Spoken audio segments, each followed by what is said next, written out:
Hey y'all, in this video I want to share with you my personal healing journey. It started the injury started in 2008. I had a concussion, nothing super fancy, no exciting injury. Not that injuries are exciting, but I hit my head on the back of a cabinet. So my son was in the bath. He was maybe about, I think probably 1.5. And he was very active, so there was water all over the floor. And I was wiping it up and he had fallen over in the bathtub, and so I was freaked out a little bit and came up really fast and hit the back of my head on the bathroom cabinet and didn't notice anything right away. I had a lump on my head, but the next few days I started noticing I wasn't thinking as clearly. I was having a harder time finding words, and then I started getting ringing in my ears, and then started getting these floaters in my eyes, and then of course a couple of 2 to 3 weeks later started having some neck pain and headaches, and that started my chronic migraine and neck pain journey. And I had lots of amazing physical therapists to work with me along the way. I had lots of relief with dry needling and vestibular therapy and unloading therapy, unweighting therapy, manual therapy, soft tissue work, craniosacral therapy, you named it. I was on the table for it all. And I would get some temporary relief, but the pain just continued to persist, and I started to get really frustrated, especially at the fact that I'm a PT and I'm not really able to heal my own pain. And that was really frustrating for me, not just because I wasn't feeling at my best and wasn't able to do all the things I wanted to do, but because I felt like I didn't have the knowledge to do it. And I just kept wondering, what's wrong? Do I have a tumor? What is going on here? So I started after I started all the traditional therapy, I got to a point where I was able to get back to exercising and things like that, but still having headaches on a daily basis.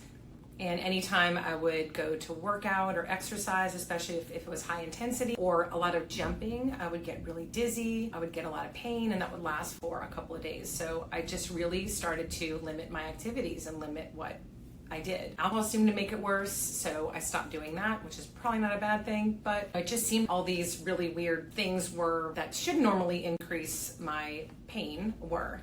So I started going down the route of educating myself a lot more on pain. I knew about David Butler and Lorimer Moseley, which they're really big in the physical therapy space on pain neuroscience education, and really learned about how the nervous system works and how the nervous system responds to pain through either threats or safety. And so I started to do some of that work, and that was helping a little bit. I wasn't consistent, to be honest. And then I got word of an app called H.E.A.L, and H.E.A.L works with patients who have chronic pain and with that neuroplastic pain, the pain that's coming from the central nervous system. So I started doing some of those exercises, and that really shifted. I got a lot of relief from that, not 100%, but I would have some pain-free days, which was great. And so then I started delving into a lot more the pain neuroscience education, and H.E.A.L had some great resources. I listened to every success story. I listened to every podcast. And Alan Gordon, which he's I think he's on the board or maybe one of the founding members of H.E.A.L. He's a psychotherapist, and he wrote a book called The Way Out. And that book I read to go visit my sister-in-law in Boston. By the time I read it, I listened to the audio tape actually, by the time I finished listening to it, I did some of the exercises in it, and by the time I got home, my headaches were gone.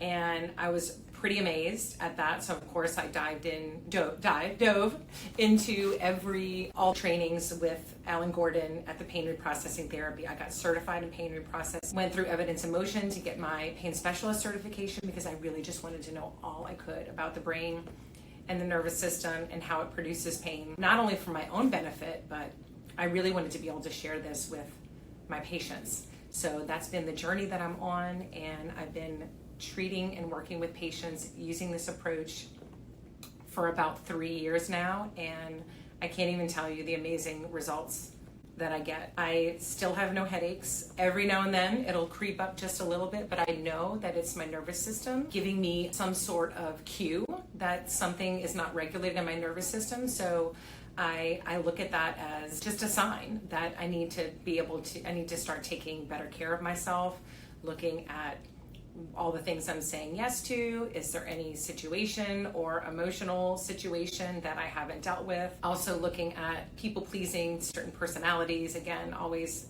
saying yes to things. So I just wanted to share my journey and how I overcame my symptoms, and it's been life-changing. So I promised if I ever healed myself that I would be sharing this information and tell as many people as possible about the role of the nervous system in chronic pain, and that you don't have to deal with it.